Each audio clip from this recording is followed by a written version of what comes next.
سلام خدمت دوستان عزیز. اومدیم با آموزش اکسس، یکی از برنامه‌های صفحه گسترده.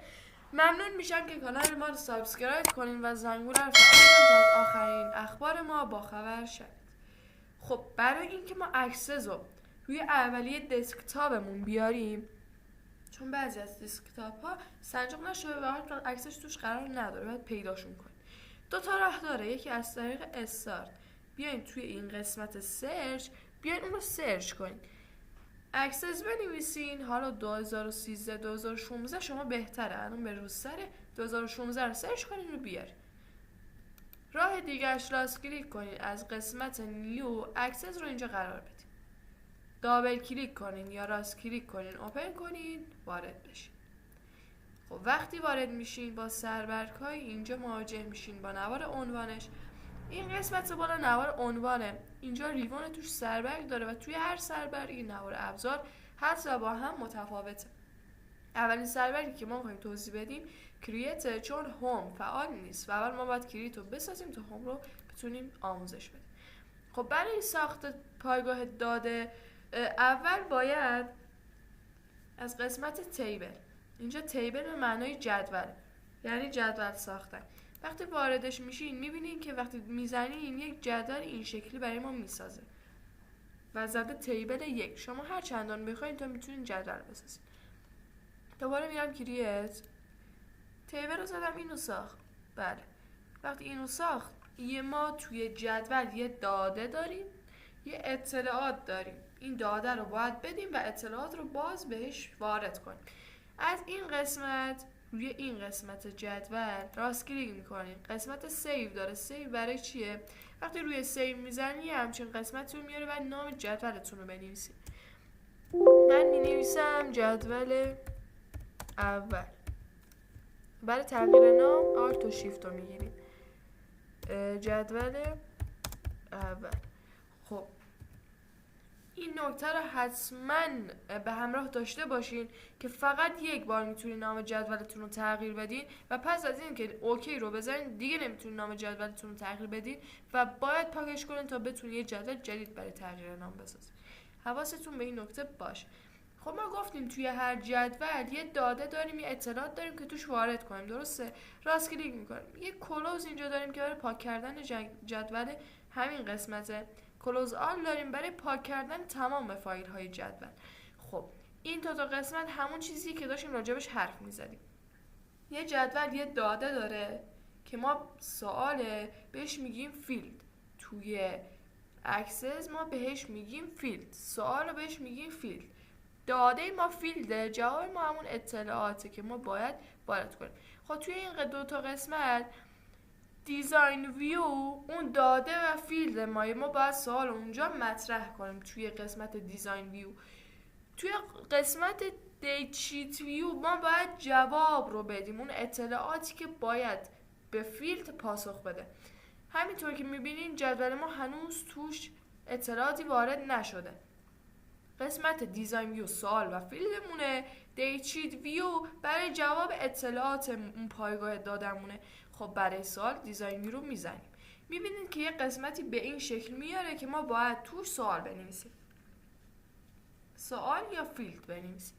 خب نگاه کن، این قسمت اول که آیدیو اصلا ما دست نمیزنیم. از قسمت دوم اینجا برای اینکه فیلدامون رو وارد کنیم، اینجا برای سوالامون. این قسمت دیتا تایپ، فیلد نیمه که برای این اسم سوالمونه، این مورد سوالمونه. دیتا تایپ، تایپ به معنای نوع دیگه، این نوع فیلدمون، نوع سوالمون اینجا مشخص میکنیم. مثلا سوالی که من دارم اینجا میپرسم عددیه، تکس، شورت تکس، لانگ تکس، به هر شکلی که هست، مبلغ پول، دیت تایم، هر چی که هست ما اینجا باید نوعش رو مشخص بکنیم. توی این قسمت اینجا ما توضیحات بیشتری که راجع به اون سوال داریم ما میتونیم بنویسیم. در مورد من نام و نام خانوادگی اومدم میخوام اینجا یک توضیحات بیشتری بنویسم که مثلا یه همچین چیزی وارد کنین، غیر این نباشه، قانون براش بیام بذارم. اینجا توضیحات بیشتره و زیادم کارایی نداره، برای کسایی که واقعا میخوان دیگه وارد کنن اینجا وارد میکنن. گفتم به آیدی کار نداریم، از اینجا سوالمون رو وارد میکنیم. اون داده، اون سوال، اون فیلد ما تقریبا چیه؟ توی فرم ها، تو جایی که ما میریم مثلا برای فرم پر کردن، یه نام ما رو ازمون میخوان، تقریبا یه نام خانوادگی رو ازمون میخوان، مثلا شماره ملی ازمون میخوان. توی این قسمت مثلا میگن شماره تلفن میخوام، یه تاریخ ازمون میگیرن. برای مثال اینا رو وارد میکنم. جنسیتمون رو مثلا جنسیت نمی‌نویسم، مرد یا زن مثلا. بودنمون رو میپرسن، یا مثلا تاریخ تولد که همون تاریخ و تولد رو همون میذاریم. یه مبلغ از هم حساب میگه حسابتون فعاله یا نه. این مرد و زن رو پاکش میکنم، برای اولیه لازم نیست و به جاش مینویسم مبلغ. خب همینطور که میبینیم ما فیلدامون رو مشخص کردیم. حالا اینجا باید بریم تایپش رو مشخص کنیم، اون نوعش رو مشخص کنیم که آقا این نام خانوادگی شماره ملی نوعش چیه. از اول میایم نوعش رو مشخص میکنیم. توی قسمت نام اولی میگه آقا نوعش چیه. از این قسمت لیستش رو باز میکنیم، هر کدوم از اینا براتون توضیح میدم. شورت تکست یعنی متن کوتاه، لانگ تکست یعنی متن طولانی، نامبر یعنی عدده، دیت و تایم که روز و تاریخه، سنتری هم که برای مبلغ و پوله. یس یا نو، توی قسمت یس یا نو ما یک قسمت تیک برامون میاره که آقا این حساب فعاله مثلا یا این حساب فعال نیست. ما میتونیم اینو انجام بدیم برای همه اعداد. خب میرسیم به هایپرلینک. این زیاد مهم نیست. به هایپرلینک میرسیم. توی قسمت هایپرلینک به ما یه لینک میده، ما رو به یک جایی میفرسته، ما رو اونجا ثبت میکنه که ما به یه جایی بریم. این برای کلا لینکمونه. خب میرسیم به این قسمت، لوکاپ ویزارد. توی قسمت لوکاپ ویزارد به ما یه لیست کشویی میده، ترجیحاً ما بهش میگیم لیست کشویی. یعنی چی؟ مثلا برای مثال من توی قسمت حالا مثلا نام خانوادگی یه محمدی می نویسم، یه حسینی می نویسم، یه حسنی می نویسم، مثلا یه محمدزاده می نویسم، یه پارسا می نویسم و غیره. فامیلایی که کلا زیاده، برای مثال دارم میگم. توی اینجا من میام وارد میکنم. این نکته رو الان میگم. من الان برای نام خانوادگی، نه ببخشید، برای نام باید شورت تکست بدم. بعد چی بذارم؟ نام کوتاه دیگه. شورت تکست خودش باشه بهتر. خب شورت تکست هست. برای یه نام خانوادگی شورت تکست کافیه، چون طولانی نیست نام خانوادگی. شماره ملی نامبر میذارم چون یه عدد. توی قسمت شماره تلفن بازم نامبر میذارم چون عدد. نامبر به معنای عدد. تاریخ دیت تام بعد بذارم. دیت و تام یعنی تاریخ و زمان. مبلغ، توی مبلغ این قسمت رو بعد بذارم، اینجا سنتری. و توی حساب ما میخوام ببینم آقا حسابش فعاله یا نه، تیک بزنی یا نزن، یس یا نو رو انتخاب میکنم که آقا حسابش اینجا بفهم فعاله یا نه. اشتباه شد اینجا توی این قسمت.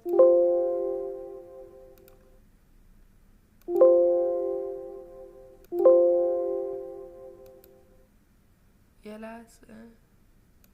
خب درست شد. اینجا سن رو گذاشتم و نامبر گذاشتم چون سنی عدد. و حساب قرار بود یس یا نو بذارم دیگه. یس یا نو رو میذارم که آقا اگه حسابش فعاله تیک بزنه، اگه حسابش غیر فعاله و فعال نیست نو رو بزنه، یعنی تیک نزن. خب این از اینجا این فیلدامون، این نوعشون، توضیح اضافه ما خواستید میتونید اینور بنویسید. خب اینجا کار ما تموم نشده. این قسمت پایین فیلد پرپرتیز داریم. فیلد پرپرتیز داریم. خب توی این قسمت ما باید چیکار کنیم؟ یه قانونی ما برای یه فیلدامون، برای یه سوالامون میذاریم. قانون چیه؟ اینجا همش لازم نیست، من تعدادیشو براتون میگم که خیلی کارایی داره. و گیج نشین. نگاه کنین، از قسمت نام من شروع میکنم. میگم توی نام آقا من میخوام بگم اون نام طرف از 5 کاراکتر 5 حرف بیشتر نشه. فیلد سایز، توی قسمت فیلد سایز ما اینجا میایم کاراکترهایی که باید فرد اون تعداد حروفی که اون فرد باید وارد کنه رو انتخاب میکنیم. توی قسمت فیلد سایز 255 کاراکتر مجازه که وارد بشه. من میخوام بنویسم که آقا بیشتر از 5 تا برای نام وارد نشه، یا مثلا بیشتر از 10 تا برای نام وارد نشه، بیشتر از 10 تا حرف وارد نشه. خب توی قسمت فرمت که هیچی، توی قسمت اینپوت ماسک، اینپوت ماسک برای چیه؟ مثلا شماره ملی. نگاه کنید این قسمت برای اینکه مثل قسمت کاراکتره که تعداد مشخص میکنه، ولی اینجا فرقش با کاراکتر اینه که هم برای اعداد میتونه مشخص کنه، هم برای حروف و تکست. مثلا من توی قسمت شماره ملی میخوام بنویسم توی اینپوت ماسکش که این قسمت اینجا اینپوت ماسک میخوام بنویسم که آقا شماره ملی بیشتر از 11 تا نباشه. برای اعداد همیشه 0 میذاریم، برای حروف همیشه ال میذاریم. حالا برای شیفت آلت رو میگیرم ال میذاریم.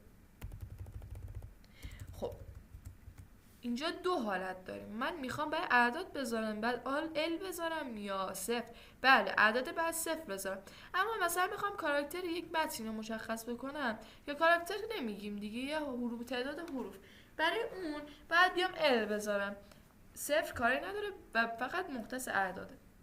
نگاه کنین توی اعداد 2 راه داریم که بخوایم توی اینپوت ماسک براش قانون بذاریم، یا اینکه 0 بذاریم. 0 اجباریه که اون فرد بیاد اون رو مثلا 10 تا بذاره، بهش اجبار شده که 10 تا رو بذاره.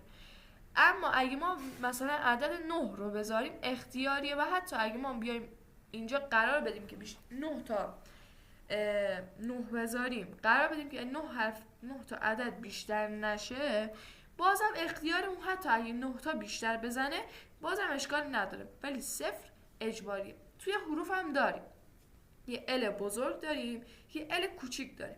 ال بزرگ اجباریه، ال کوچیک اختیاریه. آقا ال بزرگ وقتی ما میذاریم اجباریه که اون فقط 10 تا حروف وارد کنه، ولی ال کوچیک اختیاریه و حتی اگر 10 تا بیشتر وارد کنه فرقی به حال ما نداره. الان من برای شماره ملی بس 0 بذارم، 9 بذارم، ال بزرگ بذارم یا ال کوچیک بذارم. شماره ملی نامبر عدده، من باید 0 یا 9 بذارم. من میخوام اختیاری نباشه و اجباری باشه، بعد 9 بذارم یا 0؟ باید 0 بذارم که اختیاری نباشه و اجباری باشه، ولی اگه بخوام 9 بذارم اختیاری میشه. الان من اینجا میخوام بگم بیشتر از 11 تا نباشه. خب 11 تا گذاشتم. وقتی برم بعدی این تثبیت شده که توی شماره ملی بیشتر از 11 تا عدد گذاشته نشه توی جوابش، توی قسمت جوابش. خب اینجا داریم دیفیتول ولیو. توی ولیو قسمت مثلا پیشگامه. مثلا ما میایم یه چیزی رو همینطوری میذاریم که پیشگام همونجا باشه، همینطوری قرارش بده.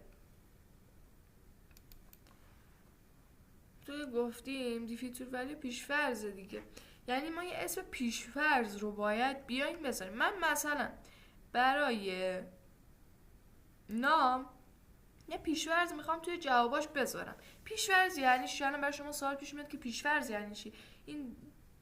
این قسمت این دیفیتول ولیو برای چیه؟ آقا میگیم توی جواب ما مثلا لیستی داریم مثل همینجا، یه اینجوریه. این سوال ما پرسیدیم اینجا، فکر کنید شما الان جواب میخوایم بدیم. شما فکر کنید چی دیگه برای جواب بود دیگه. این قسمت برای جواب بود، اینجا برای سوال، اینجا برای جواب. خب ما میخوایم بریم جواب بدیم، مثلا حساب کن اینجا جای جواب. خب این قسمت دیفیتول ولیو که پیش‌فرضه برای چیه؟ ما میگیم برای نام توی لیستش این قسمت مثلا نامه، اینجا نام نوشته، توی این لیستش مثلا محمدی رو بیاد پیش‌فرض خودش تا آخر لیست بنویسه. بعد چون ما نام محمدی ما خیلی داریم مثلا توی شرکت یا مدرسه‌مون، بعد به خاطر اینکه بیایم اون رو تغییر بدیم میتونیم یه دونه دونه پاک کنیم و اسمای یه چیز رو بنویسیم، ولی محمدی رو پیش‌فرض برای ما بنویسیم. توی نام چون محمدی نمیشه محمد می‌نویسیم، آلت و شیفت تغییر و محمد می‌نویسیم. پیش‌فرض محمد رو نوشت. خب الان من بخوام برم قسمت جوابا رو چک بکنم، اینجا سوال بود اینجا جواب، من یه چکی میخوام برم بکنم اونجا. همینطور که میبینیم محمد اینجا نام پیش‌فرض خودش نوشته شده و هر چقدر من برم پایین، مثلا بیام لیست پایین اینا رو بعد مثلا پر کنم، هر چقدر بیام پایین محمد خودش پیش‌فرض نوشته میشه، تا پایین محمد خودش پیش‌فرض نوشته میشه. برمیگردیم به جدول سوالا. خب توی این قسمت محمد پیش‌فرض نوشته شده بود، همونطور که دیدین خودش اونجا نوشته شده بود. ما هر چقدر لیست رو به پایین بکشیم محمد تا پایین پیش‌فرض نوشته میشه و میتونیم پاک کنیم و فامیلای دیگر رو هم بهش اضافه بکنیم. خب این از اینجا دیتا ولیو. خب میرسیم به این دو قسمت، رول و تکس، ولیدیشن رول، ولیدیشن تکس. توی این قسمت میخوایم قانون قرار بدیم که اگر زیر اون قانون بزنن یه اخطار برای ما بیاد که آقا این قانون رعایت نکردیم. رول برای این که ما قانون رو تعیین کنیم، تکس برای این اخطار خطا چجوری بیاد. برای مثال بذارین یه سوال براتون بخونم تا واضح‌تر بتونیم این گزینه رو جواب بدیم. برای مثال سوال میاد میگه که مثلا 3 بین 0 تا 20 وارد شود، در غیر این صورت پیغام خطا صادر شود. مثلا میاد میگه آقا سن اینجا که نامبر بین 0 تا 20 باشه، از 0 تا 20 باشه و از 20 بیشتر نباشه و اینکه اگر بیشتر از 20 بود اخطار خطا بیاد. گفتم که ولیدیشن رول اون چیزی که ما بنجا تعیین کنیم و اگر زیر قانونش بزنیم تکست بیاد برای ما خطا بده. خب اینجا ما می‌نویسیم ولیدیشن رول، درسته؟ خب توی این قسمت من میام می‌نویسم که باید کمتر از 20 باشه که درسته؟ میام علامت کمتر از 20 رو براش میذارم. آقا اون چیزی که قراره ما بنویسیم کمتر از 20 باشه، یعنی 20 ازش بزرگتر باشه. اگر در غیر این صورت بود بیاد پیغام خطا به ما بده، بنویسه خطا.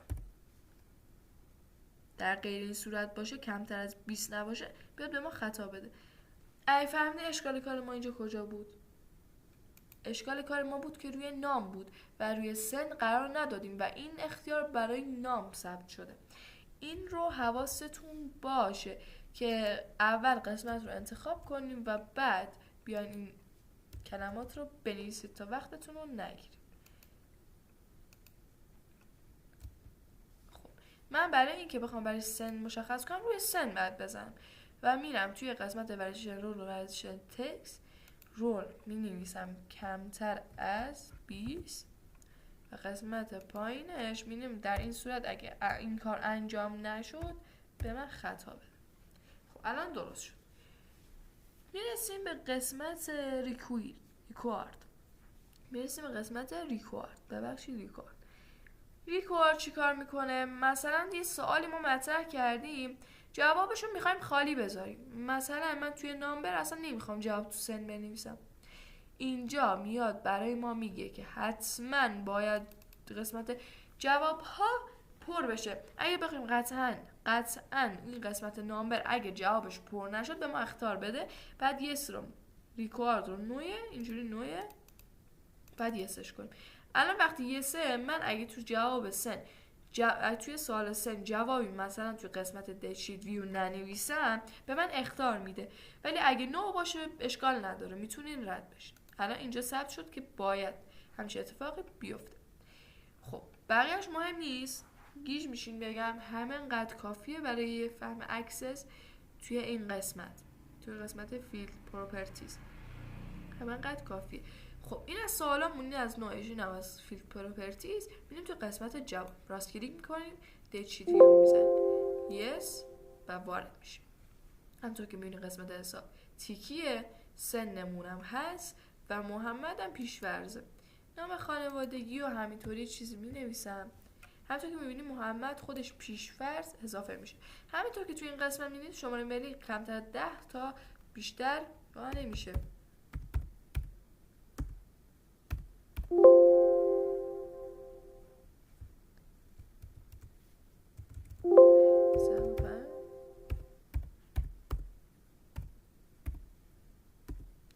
الان من بیشتر از این دیگه نمیتونم وارد کنم، برای من اصلا صدا میده و نمیتونم وارد کنم چون من 10 تا با 0 قرار دادم و اختیاری نیست و اجباری.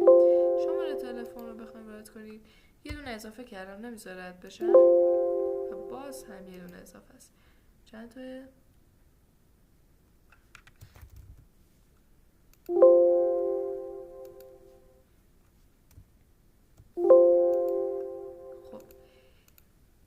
مبلغمونه، حسابمونه اگه میتونیم فعالش بکنیم، مثلا میگه فعال یا فعال نیست. سنمونه که اومدیم گفتیم اگر از 20 تا بیشتر باشه اختیار خطا بهمون بده. مثلا امتحان کنیم. الان من برم بعدی نمیذاره که برم، میگه آقا خیلی نوشتی. تمرکز میکنیم.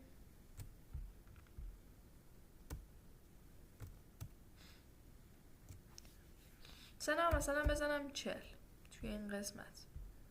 مثلا بزنم سنم بنویسم 40. الان مشکل پیدا شده، ولش کنید. یه لحظه. خب یکم مشکل برخورده بود، درست شد. همینقدر که شما وارد بشین و همینطور نام وارد کنید، هر چقدر بریم پایین محمد خودش به صورت پیش‌فرض برای شما نوشته میشه و این قسمت جواب‌هایمونه و من همینطوری مختصر جواب می‌نویسم تا پایین. همونطور که می‌بینید محمد به فور پیش‌فرض براتون انجام میشه. من مثلا بخوام آقای محمد نیست، فامیلش یه چیز دیگه است، مثلا حسینیه، فامیلش حسینی، من اینو مثلا تغییرش میدم، فامیلم نیست حالا حسین مثلا،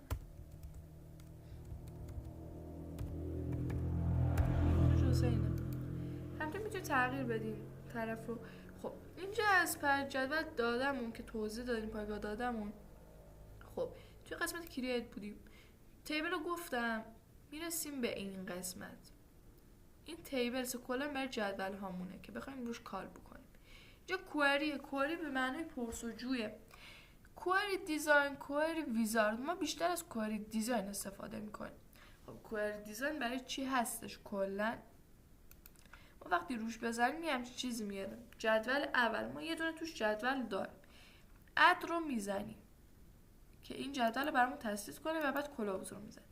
خب این قسمت یه پرسجو میخوایم از جدولمون طراحی کنیم، یه پرسجو که فقط مختص بعضی از قسمت‌های جدول باشه. مثلا من یه نام خانوادگی میخوام، یه نام میخوام فقط با یه کد ملی، شماره ملیش. همین سه تا برای من کافیه تو این پرسجو. یه پرسجوی مختص دیگه از این قسمت رانو میزنم و این پرسجو برای من ثبت میشه که فقط این سه تا قسمت رو بهم نشون بده. کوئری فقط برای پرسجویه و حتی اگه سوال ازتون پرسیدن پرسجو شما میتونید مشخص کنید. مثلا برای مثال پرسجویی طراحی کنید که با گرفتن شماره ملی مشخصات فرد رو نمایش بده. اگه شماره ملیشو میخوام مشخصات فرد رو بهمون نمایش بده، اینو پاکش میکنم این قسمت رو، چون من کارم نمیشه. کلوز یس کوئری 1 بله. خب میخوام گفته کد ملی رو بگیرین که فقط با کد ملی مشخصات فرد رو بگید. از قسمت کوئری که پرسجوی از جدول اول میخوام طراحی کنم این پرسجو، اد رو میزنم، بعد کلوز رو میزنم، میام میگه فقط شماره ملی من میذارم، یه نامم میذارم که حداقل بفهمن که نام با شماره ملی مطابقت. بعد ران رو میزنم و اوکی شماره ملی آورد و نام فردها هم آورد، چون من اطلاعاتی وارد نکردم همش 0. خب میرسیم به قسمت دوباره کریت. سر کریت از همه سرورگاه مهمتره و کریت و هوم و فایل. این دوتا اکسترن دیتا و دیتا باز تولز به کارمون نمیاد. خب برای اینکه ما بخوایم فرم بگیریم توی قسمت کریت، این قسمت فرمز یعنی فرم هامونه. اینجا فرم خودکار داریم، اینجا فرم دستی داریم. اینجا میتونیم فرم رو بزنیم روش و از این جدول خود به خود برامون فرم تهیه میکنه، به صورت خودکار برامون فرم تهیه میکنه. اما اگه بخوایم خودمون فرم رو تهیه بکنیم، از قسمت کریت توی قسمت فرم ویزارد فرم دستی تهیه میکنیم. میخوایم نام توی فرممون باشه، مثلا شماره ملی باشه، یا اگه میخواین همه موارد باشه این دو تا قسمت رو میزنین، نکست رو میزنین، دوباره نکست و فینیش. براتون یک فرم تهیه میکنه، اونم دستی که از جدولتون طراحی کردین. خب میرسیم به قسمت گزارش. از قسمت کریت ریپورتس به معنای گزارشه. ریپورتس خالی که اینجا وجود داره ریپورتس خودکاره، گزارش خودکاره. ریپورت ویزارد گزارش دستی مثل فرمی که خودکار بود و فرم ویزارد که دستی بود. ما اگه ریپورت رو بزنیم به ما یک گزارش خودکار خودش برامون آماده میکنه و من چون جوابی ننوشتم توی گزارشم هیچ جوابی و اطلاعاتی نیستش. و توی قسمت کریت دوباره روی ریپورت ویزارد میزنم، چون بازم اطلاعاتی ننوشتم آیدی رو قرار میدم، نکست رو میزنم، نکست رو دوباره میزنم و همینطور. اینجا نام جدول میتونید تغییر بدیم، فینیش رو میزنیم و همینطور که مشاهده میکنین هیچی توش وارد نیست، چون من کلا توی اطلاعات وارد کردم چیزی وارد نکردم، فقط کلا داده است. خب من اگه بخوام برای فرمم یک کنترل قرار بدم بعد چیکار کنم؟ دوباره میرم روی جدول، از قسمت کریت فرم رو توضیح دادیم کامل، گزارش رو هم کامل توضیح دادیم. خب میرسیم به این که دکمه رو روی فرم قرار بدیم. خب برای اینکه بخوایم کنترل یا دکمه رو روی فرم قرار بدیم کافیه یه فرم بسازیم. حالا من یه فرم خودکار میسازم به این صورت. میخوام کنترل روش قرار بدم، از این 4 تا ایکس این بالا میام اینجا یک کلیک میکنم. همینطور که اینجا مشاهده میکنین اینجا ما یه دیلیت ریپورت داریم که حذفش کنه، پرینت ریپورت داریم، کد داریم برای اینکه پرینت بگیره، سیو ریپورت داریم برای اینکه سیوش کنه. توی این قسمت کلوز فرم داریم یعنی ازش بره بیرون و پاکش کنه، پاک یا بیرون بره. اوپن فرم داریم بازش کنه، پرینت فرم داریم پرینت بگیره و الی آخر. رفرش فرم دیتا داریم رفرشش کنه، راه اندازی مجدد و غیره. من میخوام الان یه دکمه بزنم که با اون خارج بشه، کلوز فرم رو بذارم، نکست رو میزنم، دوباره یه اسم براش اینجا قرار میدم، بستن، به نام بستن. خب فینیش رو میزنم، دکمه برای من ایجاد میشه. خب دکمه همینطور که میبینین اینجا ثبت شده و اگه ما میخوایم ازش استفاده کنیم راست کلیک میکنیم رو جدول فرم ویو رو میزنیم و همینطور که روش میزنم میبینین یه پیام میاد که میخواین از اینجا خارج بشین. من این کار رو انجام نمیدم. خب میریم سراغ جدول. خب این از قسمت گزارش و فرممون و قرار دادن دکمه روی فرم. این از این قسمت. هم یه توضیح مختصر میدم براتون. کلا ببینین قسمت جدول همینطور که میرم میبینین اینا فعال میشه. من مثلا سوال برم.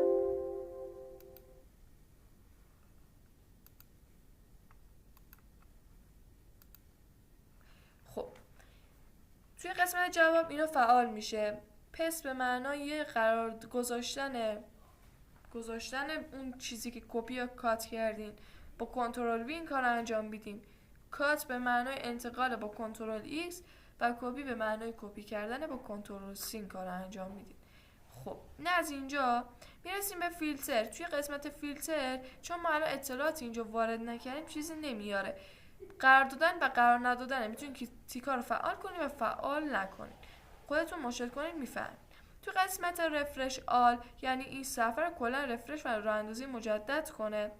توی این قسمت هم که کلا تنظیمات فونت و سایز و رنگ نوشتتون پس زمینه رنگش پررنگ میکنه، کج میکنه و زیر خط دار میکنه. کلا اینها چیزی نداره. قسمت هوم یه کریت داشتیم توی این دو تا قسمت، توی قسمت دیت باز تول و قسمت اتند دیتا این دوتا زیاد کارایی ندارن، ولی توی این قسمت یه کارایش مهمه که وصل شدن جداول به همه. من الان 2 تا جدول میسازم و اینم آموزش میدم. همینطور که میبینی من 2 تا اینجا جدول ساختم. از قسمت دیتا باز تول اینجا متصل شدن جداول به همه، وقتی روش میزنم برام میاره دیگه. باید اول رو جدول باشم من، برام وقتی اینجا روش بزنم میاره و باید اینا رو من متصل کنه. الان چرا نمیاره؟ چون من در پایگاه دادم کلا اطلاعاتی وارد نکردم. شما همینطور که این قسمت رو بزنین 2 تا ستون براتون میاره، یه دونه مشترک رو انتخاب میکنین و به هم متصل میکنین. زیاد چیزی نداره این قسمت. خب برای اینکه ما ذخیره کنیم این فایل رو، از قسمت فایل سیو رو میزنیم که خود به خودش ذخیره میکنه تو دسکتاپ، ولی سیو از خودمون میتونیم اسم براش انتخاب کنیم و به فایلی که مورد نظرمونه بفرستیم. خب امیدوارم از این آموزش بهره کافی رو برده باشین. تا یه آموزش دیگه، خدا نگهدار. ممنون میشم که اون قلب سفید ما رو هم قرمز کنید.